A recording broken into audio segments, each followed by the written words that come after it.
Welcome back नाज़रीन। मैं Rafiq engineer साहब ने बहुत सारे कामों को बताया। मैं पार्टी नहीं बनूंगा, आज मैं पार्टी नहीं हूं, लेकिन गुर्बत, महंगाई, बेरोजगारी, मुफलिसी, लोड शेडिंग, तालीम, महंगाई का सांप छोटा था बस दा बन गया। आप बोलिए सर, मुंह निकल रहा है आजकल। क्या हो रहा था? मैं सर सैलाब के हवाले से बात करूंगा। सैलाब जब आया तो मैं बहुत चीज़ें देखता था कि यार ये वो फलां जो है ना मिनिस्टर पहुंच गए 4 कैमरामैन को लेके, ये बड़ी बातें होती थी कि फलां पहुंच गए। सर ये कैमरे वैमरे सब छोड़ दें, ये आप दुनिया के कैमरे में तो आ जाओगे, अल्लाह के कैमरे में नहीं आओगे। क्या बात कही है जनाब, क्या वहाँ ब्लैंक हो गए। अल्लाह कहेगा दुनिया में दिखाना था तुमने दिखा दिया, यहाँ पे ब्लैंक हो। नेकी के लिए ये है दाएं हाथ को दो, बाएं हाथ को पता ना लगे। दूसरी बात ये कि हम तजलील कर रहे होते सर, उनकी जलील कर रहे होते। लीडर भी अपनी मकबूलियत का सहारा लेने के लिए टीवी के शोज में या कहीं गेस्ट है तो गाना गा रहे हैं, मोटरसाइकिल पर डबल सवारी जा रहे हैं, कोई पकड़ भी नहीं रहा घुमाने के लिए। लेकिन नुमाइशी नहीं, अमली सबूत चाहिए ना। आज भी सैलाब ज़दगान कितने आप देख लें टीवी पे, कभी कभार रिपोर्ट देते हैं। लेकिन मैं ये बात पहले भी कह रहा था कि ये सलूट है कि कल चाइना के वज़ीर आज़म आए, पूरे लीडर इकट्ठे हो गए, लेकिन हमारे नहीं हो सकता, आवाम के लिए खत्म नहीं हो सकते। आवाम के लिए क्या, आवाम के लिए लॉन्ग मार्च नहीं हो सकता? नवाज शरीफ से पूछिए, क्या भूख के लिए लॉन्ग मार्च नहीं हो सकता? सवाल का जवाब दीजिए। क्या गुर्बत के लिए लॉन्ग मार्च नहीं हो सकता? क्या करप्शन को रोकने के लिए लॉन्ग मार्च? बोले आएगा फनकारों को, एक फनकार बना नहीं करेगा उस लॉन्ग मार्च में। बोलिए, 2 रुपए वाली रोटी भी बंद कर दी, सुना? अच्छा सर, ये क्या तजाद है? क्या तजाद है कि 2 रुपए की रोटी पंजाब में है, सिंध में नहीं है, बलोचिस्तान में नहीं है, पाकिस्तान अलग अलग है। उनको चाहिए शहबाज शरीफ को पूरे मुल्क की बात करें। नहीं, पंजाब में मैं गया हूं, मैंने जाके एक तंदूर पे कहा कि यार वो 2 रुपए की रोटी के अंदर जाओ नवाज शरीफ से करो लो।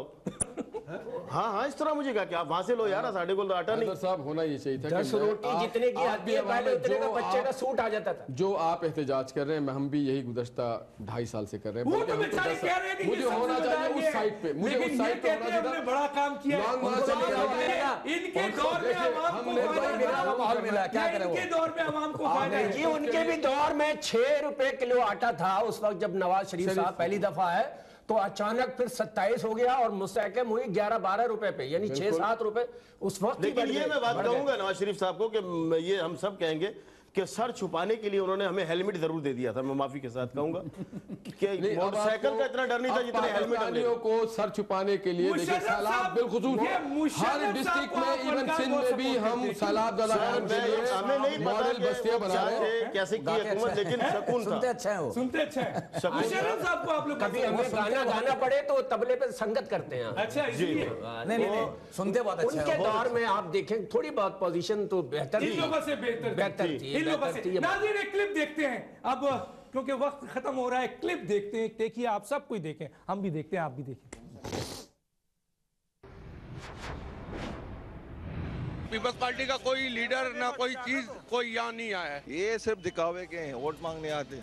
हम हैं पीपल्स पार्टी के, मगर गवर्नमेंट हमारे पर तवज्जो इस इलाके में नहीं दे रहा है। लियारी के जितने भी लोग यहाँ हैं, मकसद है कि यहाँ पे किसी को नौकरी नहीं मिला है। बेनज़ीर के दौर में काम होते थे, यहाँ के लोग भी जो 88 में जो है ना, जबकि बेनज़ीर जब आया था, यहाँ के बहुत सारे लोग नौकरियों में लगे, समझे, गवर्नमेंट के इदारों में।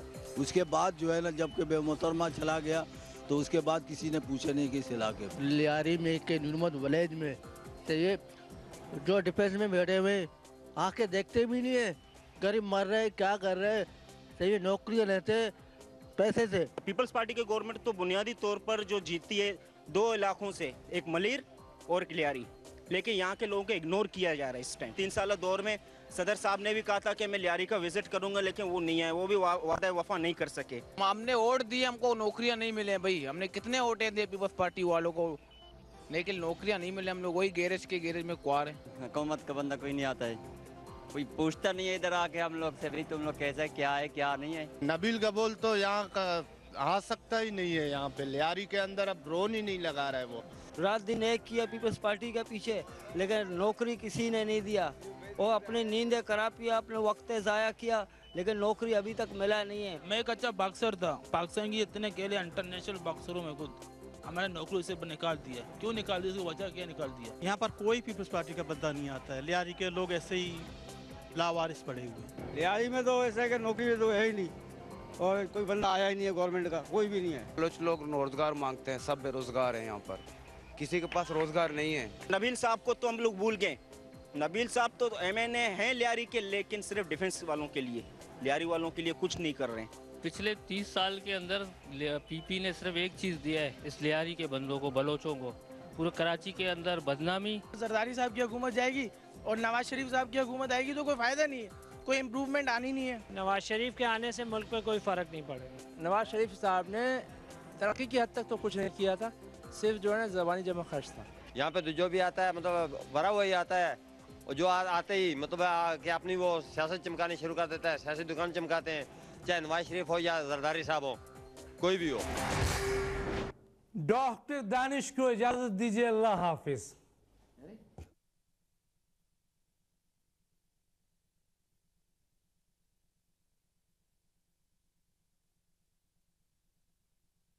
नहीं आवाम के foundation for knowledge and development के ज़ेरे एहतमाम NYC मुस्लिम सेंटर का क़याम, जिसमें मस्जिद, स्कूल, अरबिक इंस्टीट्यूट, जिम्नेजियम और यतीम बच्चों